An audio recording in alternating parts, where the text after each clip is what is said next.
the MS Michigan Man 64 podcast. My name is Brian Wallace, and I am the MS Michigan Man 64. The MS Michigan Man 64 podcast is about chronic disease awareness. I have had multiple sclerosis for the last 27 years. It's an invisible chronic disease that I've been battling for half of my life. I want to share with you what it is like living with the chronic disease from my experiences and the experiences of other chronic disease warriors. We can fight to have a voice to those that want to listen. Together, we can motivate and educate.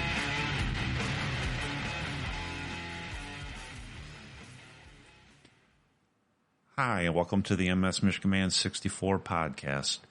Today, I am sitting down with another MS warrior. She is from the state of Florida, and she has recently been diagnosed with MS within the last couple of years. And I am talking to Glenda. How are you doing today, Glenda? I'm good. How are you, Brian? Thank you for having me. Oh, thank you so much, Glenda, for coming on the podcast to help spread awareness and try to help people understand this disease a little bit better. I really appreciate you. So, Glenda, you just recently were diagnosed. Can you kind of take us through your path as to the symptoms that you were experiencing and how you ended up with the diagnosis of multiple sclerosis? Sure. I got diagnosed October of 2023. Prior to that, I had symptoms and, going through pictures and memories and stuff like that, I realized how many symptoms I was really having before the diagnosis. But the main symptom when I got diagnosed was numbness on my left side. The left side of my body was completely numb. And that led me to the emergency room and the diagnosis. So how long were you going through that numbness until you went to the ER? I mean, was this like I woke up one day and I'm numb, I went to the ER, or was this like a gradual thing that you just finally said, you know what, something's wrong? Well, I was like that with the numbness on my left side for about 2 weeks before I went to the emergency room. I was numb and I knew something was wrong, but I have gone to the emergency room so many other times and to the doctors and they couldn't figure out what was wrong with me with other things, not with the numbness. That I was like, you know what? Nothing's wrong. I'm okay. I mean, I went to work like that. I planned my daughter's birthday party like that. I mean, I was doing everything normal and I was completely numb on my left side. Yeah. Until the one day I went to take a shower and the water falling on my body felt like it was warm water and it felt like really sharp cold in my body. Wow. And that's when I realized I need to go to the doctor. Wow. Mm-hmm. So, yes. So when you went to the ER, what were the tests that they start running you on? When you went in there and said, hey, I'm numb, did they like right away go and do an MRI, or what would they do to you? Well, it was crazy because, like I said prior, I have gone to the doctor with other symptoms and they have brushed it off to other things and didn't run any major tests or anything. This time, as soon as I walked in, that doctor asked me, what are the symptoms? What's going on? And I told him what was happening. He right away said, oh, you know what? You're going to stay here. We're going to give you steroids. We're going to do an MRI. We're going to do all the tests. I think you have MS. And that was shocking to me because until that point, I didn't even know what MS was. How old were you at this point, Glenda? I was 37. You were 37. Okay.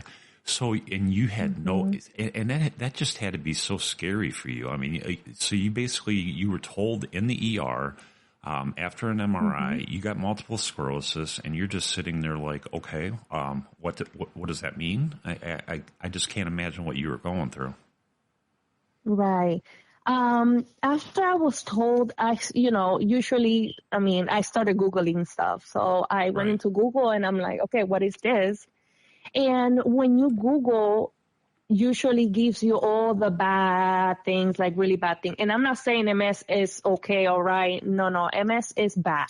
Yeah. But Googling scared me even more, and I started crying, and I was like, what is going to happen with me now? I was scary. It was very scary. Yeah. Believe me, I know the feeling. I mean, when I first got diagnosed, I was scared shitless. Because you do, you think of the worst when you first, because when I was 26 years old, I had no idea what MS was. And when I started figuring it out, I'm like, you know what? I'm screwed. I'm gonna end up in a wheelchair. Everything was going through my head because it's a shock. I mean, you're healthy and now you have a disease. But the more that I learned about this disease, I realized that you just got to take it day by day, because you can live the rest of your life and never even have an episode. So I kind of I tried to put it into that perspective, but it's a scary disease when you're first diagnosed. How you said you were working. So how did that affect your ability to stay employed? Right. Right after I was diagnosed, I kept working. But with MS, there's also the mental part of it. Yeah. And I started getting a lot of depression, panic attacks, and things like that, and a lot of anxiety. Yeah. And I still do. I'm still working on it. Oh, yeah. But yeah, and it was becoming very difficult to keep up with my doctor. I was working for a doctor. And it was becoming very difficult to keep up, because in between patients, I was having panic attacks and having to stop and, slowing the process. And, and that's at that point I say, you know what, I think I need to take a step back and focus just in my health and see where that goes. Yeah. And this is the hard, and I tell people all the time, I've been doing this for 27 years. And the mental part is the hardest part to me, because you have so many things that are going through your head, your job, your family, your husband, your children. It's a never ending mental health battle. So did you reach out for counseling? Did they put you on any kind of medication to help you with your anxiety? Yes. When I first, I started going first, my primary, she started giving me antidepressants like sertraline and things like that to see if that will help. That didn't help. Yeah. So, now I'm working with a psychiatrist. So she put me in some other medication, but I'm really looking into other treatments, because I don't want to be in those medications forever. You know what I mean? Yeah. I feel like I just need to work on my mental health separately from, the things that I need to do for my MS. But I feel like the mental health is one of the worst part of this condition. I agree. I agree 1,000%. And it's an awesome thing that you are realizing that early in your diagnosis, first couple of years in your diagnosis. My dumbass, I was in denial with the depression for probably 15 years. I was just pushing through and, going through episodes and just battling the mental health part of it. I'm so glad. And I hope people that are listening are hearing you, saying that you addressed it so early. And I like I said, I applaud you for that, because that was a huge mistake that I made. And I'm glad that you're addressing that early. So what kind of a DMT did they end up putting you on? Did they give you choices? What was that path for you?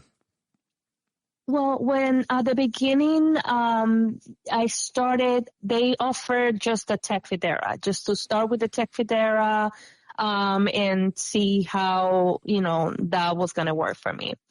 First of all, the insurance portion, that is a mess. That took forever for me to get, the actual medication. Yeah. When I finally got it, I took one pill, only one. And I had extreme flushing, and I couldn't breathe, and I passed out, and the ambulance has to be called and everything. It was terrible, a terrible experience. One pill, and it's different for everybody. Yeah. I get that. I mean, sometimes the journey of just getting on a DMT is a journey in itself.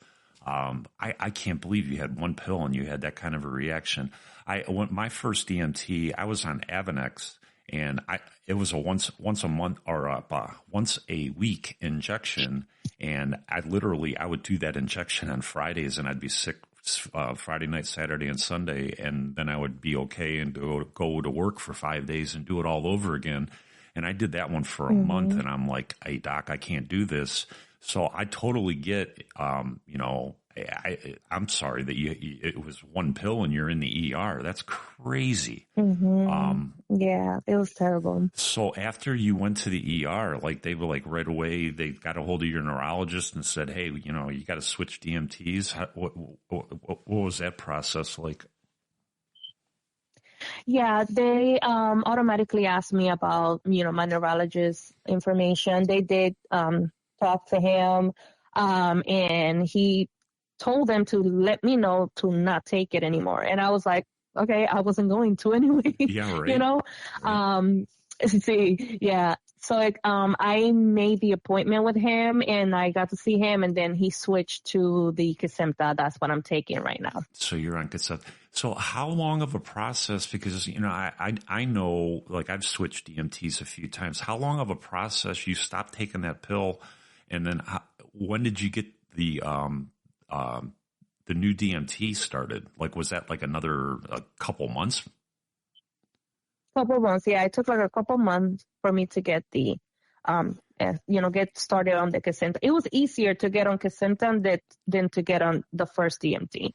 Was it? It was a lot easier. Mm-hmm. Oh, yeah. But still, I'm just thinking okay, but you're still in your mind because you're brand new and you're not on a DMT and you failed on the first pill, and now that had to be a battle on your mental health too, because you had to wait another 2 months to get put on the DMT. And exactly, yeah. And this is just stuff that people don't understand that we have to go through. I mean, they look at us and they can't see a disease because it's invisible.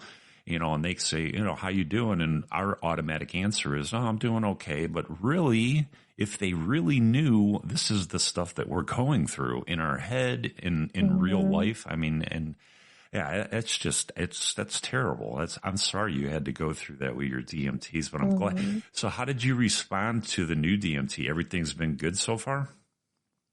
Yeah, everything's been good. At the beginning, just had flu-like symptoms and things like that. Now I've been on it for about 8 months, and now on the day of the injection, I literally have to make sure I don't have anything on that day, because that day fatigue is I usually get a lot of fatigue, but fatigue gets a lot worse on that day. Yeah. So I just take that one day off. Do you get fatigue before your next treatment? Kind of you're waiting, jonesing for the next treatment? Yes. About a week before, I am extremely tired. The pain gets a little worse. The balance gets worse. It's like my body's asking me for that next injection. Sort of. Yeah, I hear that so much with people on that medication. It's their body is begging for it, and it's usually a week or two before they get that. That's just crazy. I've never been on that DMT, so I don't have any experience on that. So you said, Glenda, that you're married, and I Mm-hmm. know that when I first got diagnosed, I was just engaged, and that is a huge, huge, huge adjustment for the spouse. Right. Because I mean, how long were you married before you even got diagnosed? And he's around you, and you're perfectly normal, and you guys are living a normal life, and all of a sudden you get slammed with multiple sclerosis. How did your husband Yes. handle that diagnosis? Because I know that had to be hard on him too. Yeah, definitely. He has been my rock throughout this whole process. I am so thankful that I have him in my life because he is the one person, because everybody in my family knows my condition, Hmm. but they don't know what I go through on a daily basis. Right. My Right. husband knows everything I go through. He's there for me. Yeah. He's been the best. I cannot complain about him. God, that's so awesome, Glenda. Because Hmm. I hear so many bad horror stories of with people that have their spouse, they just can't accept it and they just walk away from it, Hmm. and that's just so awesome that your husband, Yeah. and what I mean, because he probably didn't really know anything about MS either. So how is he learning about it? I mean, is he like doing all his research on his own and like figuring it out, or asking you lots of questions? That was one of the crazy parts about the whole situation because I didn't think that he would be the type of person to like research things or anything like that. Hmm. But he did his own research, and at the end of his research, he came up to me and he started asking me questions, and I'm like, "Where are these questions coming from? How do you know these things?" Hmm. And he's like, "I've been looking at videos. I've been Googling stuff. I need to know what's going on." That's awesome. So yeah, he's done his own research and everything about it. Hmm. That is so awesome. Yeah, I love hearing that because this is a lonely disease, and without support, it's even lonelier. And that's Hmm. just awesome that you have a spouse, husband that accepted it and is just fighting the fight with you. You Yeah, also have kids too, right? And I do. how did your kids accept the diagnosis? I have three kids. Two of them are teenagers, and then I have a 8-year-old. My 8-year-old, she knows, like I told her that I have a medical condition and what happens and this and that, but I feel like she doesn't truly understand because she's so young. Right, right. My teenagers, on the other hand, they do understand a little bit more.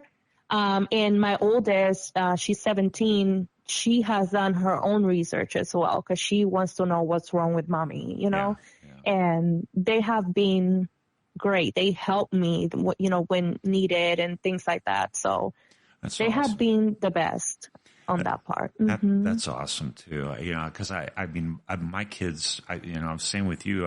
My kids they've never even known me without MS. My kids were born when I've already been diagnosed. So, I tried to explain this disease as much as I could at as young of an age as I could, just so that they wouldn't be afraid of it.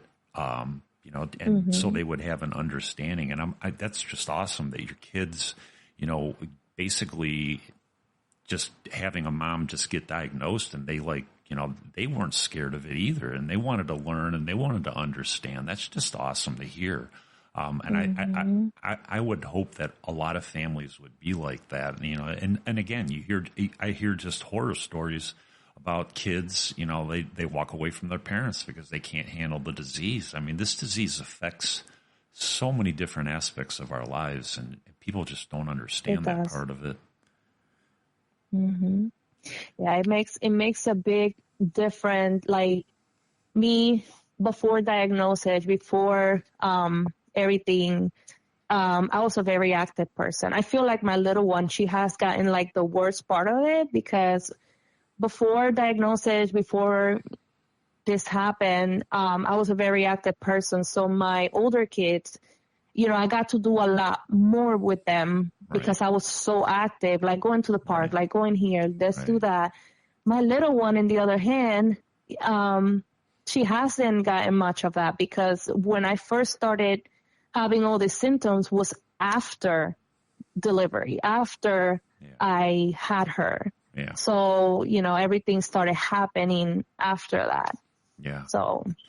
Yeah, it's tough, but I know your littlest one. She sees her mom, and she sees her mom fighting, and I know she probably really admires that about you. That she sees mom's not feeling good, and mom doesn't let that stop her, and she's still my mom, and she keeps on doing what she can do, and I know that you feel bad. I do the same thing. When I was young, or when I was younger with this disease, and my kids were young, and they were playing softball and baseball and football and all that, and there were times when my body just said, you know what, you can't do this today. You can't go and watch them play, and that tears you up too.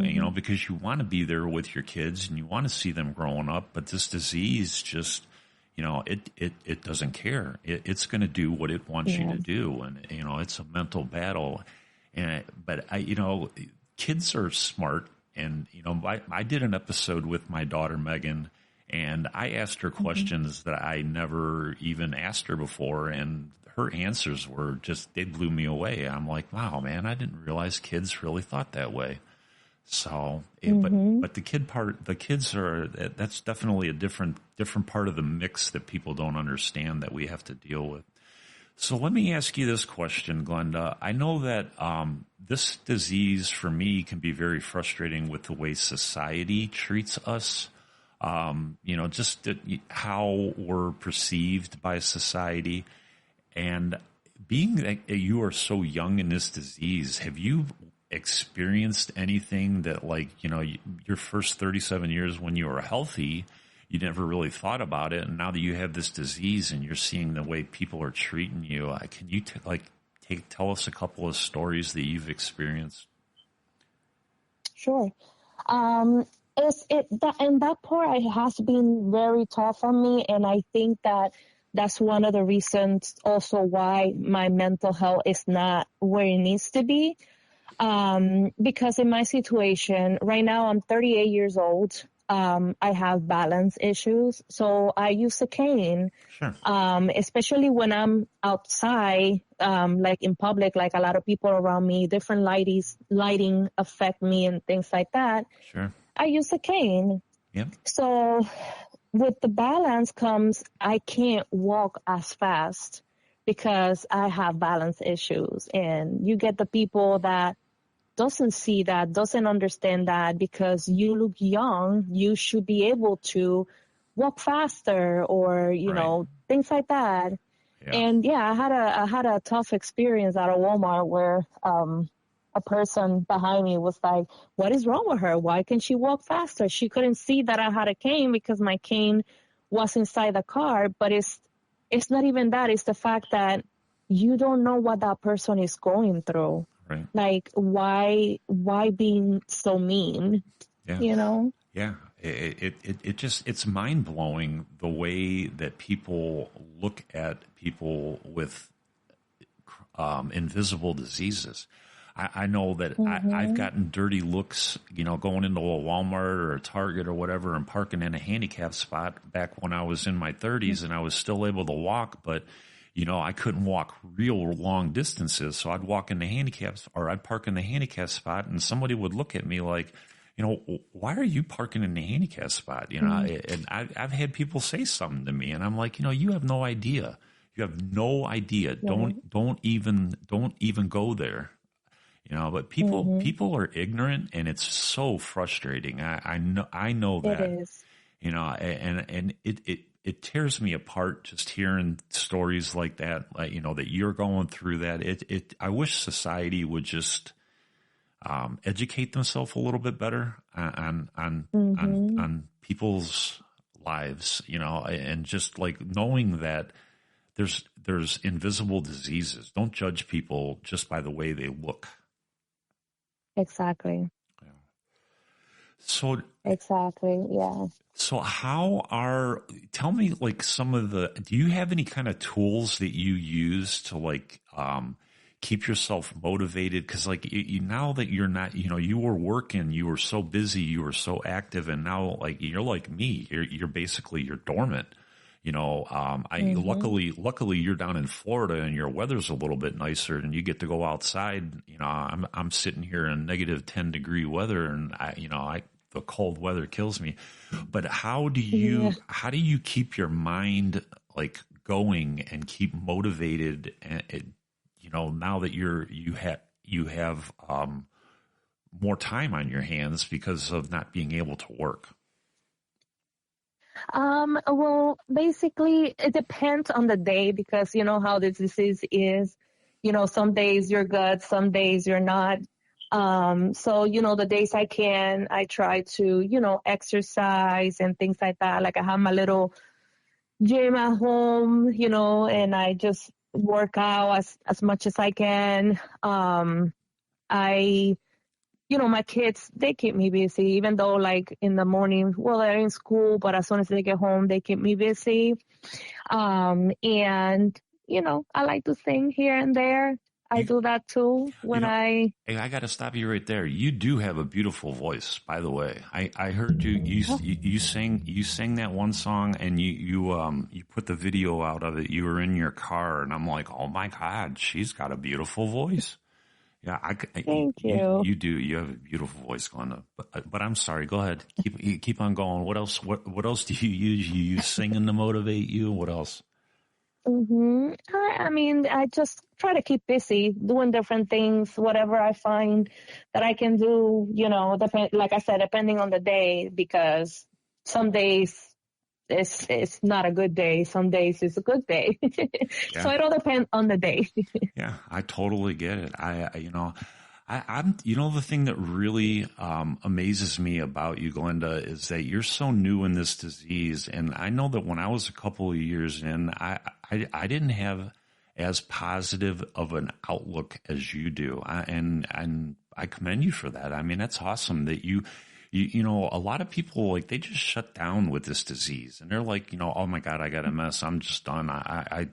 Woe is me, poor me, pity me. And that's not you. You are just like, you know what? All right, game on. I got a mess. I'm going to keep fighting. And it's about attitude, and you have the attitude. Thank you. Thank you. Yeah, I try to keep myself motivated because ever since the diagnosis, after I cry, after the bad thoughts went through my mind, I said to myself, you know what? I am not going to let this disease get to me. I am going to fight until I can't no more. Yeah. I'm going to do whatever it takes to be as healthy as I can and try to beat this disease. Yeah. Yeah. And that's what we have to do. It's an attitude. Mm-hmm. You can either lay down and, and let the disease do whatever it's going to do to you. Or Mm-hmm. you can sit there and say, you know what, screw you. I'm not gonna just sit in my house.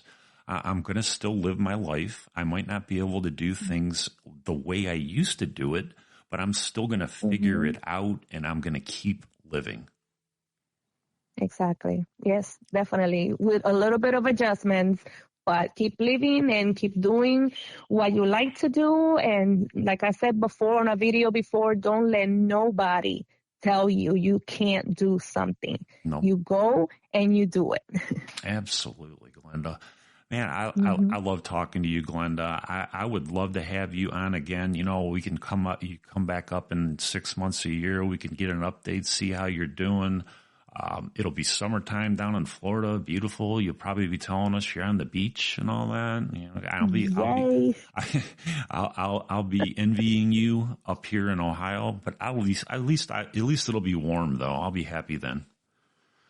Yeah. Definitely. All right, Glenda, I appreciate you coming on here. I thank you for coming and talking about your story, and being brave to talk about it and just spreading awareness and trying to help people understand this disease a little bit better. Definitely. Thank you so much for having me, Brian. All right, Glenda. All right, this is Brian, the MS Michigan Man 64. I am going to get going. Don't forget to follow on TikTok, MS Michigan Man 64. I'm also on Instagram, MS Michigan Man 64. And you can find me on Facebook, Brian Wallace out of Brunswick, Ohio. Don't forget to hit the follow button on whatever platform you are watching the podcast on. And this is Brian, MS Michigan Man 64. I am out.